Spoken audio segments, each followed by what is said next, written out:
Quelle est la première lecture justement que vous faites du phénomène qu'est devenu Issa Chiroma Bakary? Parce que je préfère utiliser cette expression, le phénomène. Tout à fait, c'est un phénomène. Beaucoup de gens ont été surpris. La première des choses, Issa Chiroma Bakary est un membre fondateur de la coordination de 1990-91. C'est Issa Chiroma qui a mené les villes mortes à Garoua et qui vendait les cartons rouges au nord.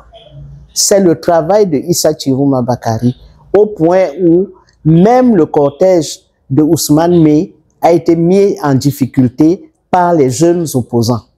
C'est ça la marque de Issa.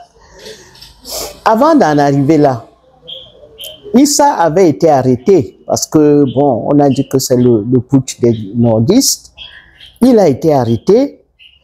Il était à un procès. Le procès avait lieu en Balmayo. Il a été acquitté. Mais on l'a gardé pendant 7 ans. C'est-à-dire que Issa a subi une grosse injustice et il est resté très serein. Donc, c'est à l'issue du procès de Yondor, Black, Henriette Ekwe, Anissé et Kane, c'est après ce procès-là qu'on a donc libéré tous ceux qui étaient les protagonistes réels ou supposés de la tentative de putsch du 6 avril 1984. Parmi lesquels Issa. Parmi lesquels Issa. Mais injuste, parce qu'il a été acquitté. On n'a pas pu prouver qu'il était dans le complot de ce putsch, de cette tentative de putsch. Néanmoins, bon, il est resté, il était un bon opposant, il était correct. Tout ce que l'opposition a lancé comme mot d'ordre pendant les villes mortes, Issa les a fait appliquer à Garoua. Et c'était ça sa force, c'est que il a pratiquement mis en difficulté le RDPC au nord. C'était le travail de Issa Chiroma Bakary. Bon, il est entré après dans le gouvernement, il a fait ce qu'il a fait. D'ailleurs, j'ai vu qu'il a demandé pardon à Bamenda parce qu'il tenait des propos qui étaient révoltants. Et il a dû dire qu'il était le porte-parole d'un gouvernement et qu'il était obligé de tenir ces propos-là. Bon. Maintenant, comme je vous ai dit, les dirigeants du Nord étaient maintenant sous la pression de la base, qui leur disait, avec tout ce qu'on subit, on ne peut plus aller de Ngaoundéré à Maroua, il nous faut au moins 8 heures pour arriver à Koussiri. Et vous pensez que un homme qui nous inflige ces difficultés-là, et vous êtes là, vous ne bougez pas, nous, on va donner les voix ailleurs. C'est donc comme ça que ils ont été obligés. D'ailleurs, Issa l'a dit. Issa a dit, nous avons fait une alliance avec le RDPC, donc avec Paul Biya. Mais, à la fin, pendant plus de 15 ans, on ne peut plus le voir. C'est maintenant Ngongo qui nous inflige des taloches sur la tête. Non, il n'est pas disponible et tout. Les gars se sont dit, mais enfin, le type avec lequel on a fait l'alliance, il ne nous reçoit plus. On ne peut pas lui dire que les peuples du Nord sont fâchés pour telle et telle chose. Ce n'est plus possible. Donc, il vaut mieux partir. Et c'est ce qu'ils ont fait. Et pourquoi Bello, pour moi, est suspect? C'est que Bello, ses ministres, on dit que non, eux, ils n'ont pas le même décret. C'est ce que Rose Dibon a dit. Une militante de la première de l'UNDP. Elle dit que non, j'ai mon décret. Le ministre Bello Bouba a son décret. Oui. Ça veut dire que ce n'est pas le parti qui a démissionné. Voilà. Alors, Issa va faire ceci de spécial. C'est que Issa est un opposant et il sait parler aux gens. Dès qu'il a commencé à parler à la foule, tout de suite, il a été acquis au peuple du Nord. Parce qu'il sait parler aux gens, il sait s'adresser aux gens. Et c'est un opposant, je ne sais pas si c'est sanguinaire, mais il a vite retrouvé la verve parce qu'il est capable d'éloquence par rapport à Bello qui ne sait pas parler. Mais ce n'est plus seulement au nord qu'il a cette cote de popularité. Voilà. Ça envahit carrément le pays. Ça a envahi tout le pays. Il est allé à Bafoussam, Bertois, partout.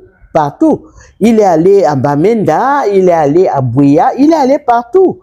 Et Douala, alors, ça a été un ras de marée. Mais est-ce que le discours qu'il a tenu à Bamenda concernant les Ambabsoniens, qui a occasionné justement l'arrêt du Ghost Town, d'autres justement de grève des sécessionnistes pour une semaine pratiquement, la semaine justement de l'élection, est-ce que ça n'a pas été un déclic pour susciter davantage plus de sympathie pour ce candidat-là?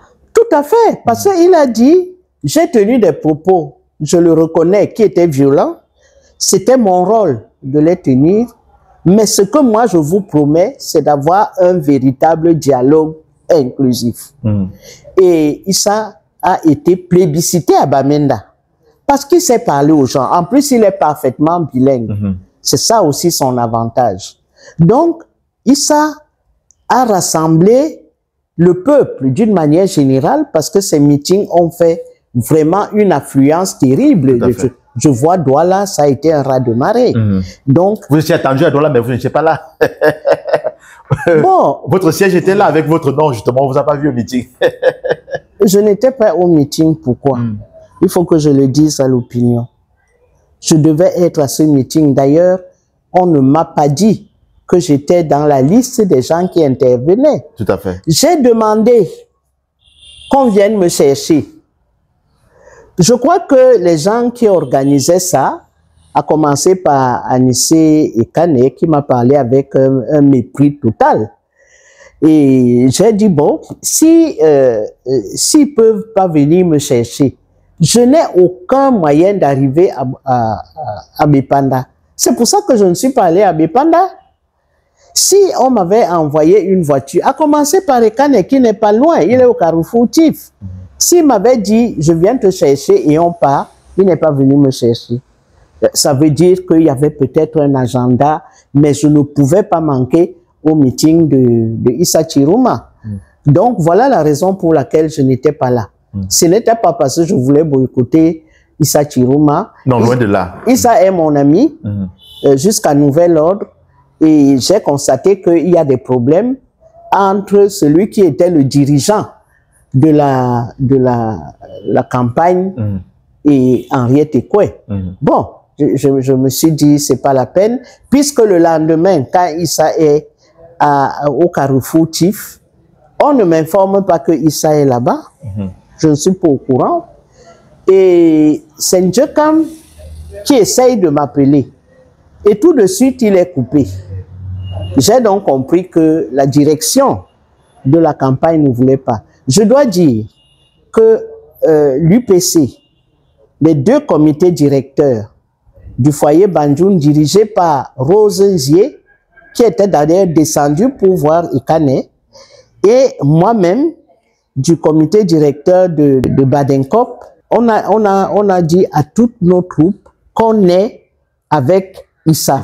C'est pour ça que Pekwa, qui est à l'ouest, c'est Pekwa qui a préparé avec Issa le meeting de Bafoussam, où il y avait des drapeaux de l'UPC, des banderoles et tout.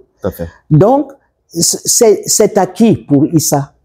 Maintenant, ce qui s'est passé le jour de son meeting à Douala et le lendemain, quand il était au siège du Manidem, il faudrait voir ce qui s'est passé. Je pense que le Manidem ne souhaitait pas que je sois là-bas. C'est tout. Et de toute façon, je l'assume. Issa est mon ami et c'est que je le soutiens et je continuerai à le soutenir. Oui, maintenant, qu'est-ce qui fait en sorte que, ou alors qu'est-ce qui doit motiver les gens à voter pour Issa le 12 octobre prochain? C'est vrai qu'il draine des foules de part et d'autre. Il y en a qui estiment que ce sont juste les jeunes de la rue qui n'ont pas de carte d'électeur, et ainsi de suite. Non. Mais qu'est-ce qui, selon vous, on voit beaucoup d'intellectuels, les leaders de la société civile, les hommes politiques qui appellent à voter pour Issa. Tout à fait. Pourquoi on devrait voter pour Issa Chiroma? Parce qu'il convainc. C'est ça la qualité de Issa. Issa est un homme politique et je sais, moi, parce que je le connais bien, je sais qu'il convainc par son discours. D'autre part, il ne faut pas oublier qu'au départ, Issa a signé une plateforme. Et cette plateforme définissait le mandat entre 3 et 5 ans. Tout à fait. Et pendant ces 3 ans-là, il allait mener toutes les réformes nécessaires, le code électoral, la double nationalité, etc. Voilà ce que d'autres ont refusé de signer. Issa a signé ça. C'est pour ça que Issa a eu le soutien des UPCistes. Donc, je pose la question, est-ce qu'il va respecter une fois qu'il sera, s'il arrive au pouvoir? Ben, le peuple sera vigilant. Ce n'est pas que... Il y a ses alliés, donc, naturels, qui ont soutenu cette candidature, mais il y a aussi la vigilance du peuple. Tout à fait. Il ne pourra pas se dédier, parce que Issa a été le premier à dire qu'il veut un seul mandat. Il ne va pas faire 2 mandats, il a dit. Donc, quand on lui dit, il faut qu'on limite entre de 3 à 5 ans pour faire toutes les réformes, et puis après, tu peux partir. Il a accepté. Donc, on va voir ce qui va se passer. Bon, il y a des gens qui m'appellent à gauche, à droite. Est-ce que vous êtes sûr que... Mais il y a la vigilance du peuple qui est en train de lui donner toute cette force-là. Parce que Issa est en train de puiser sa force dans l'énergie que le peuple met pour le soutenir.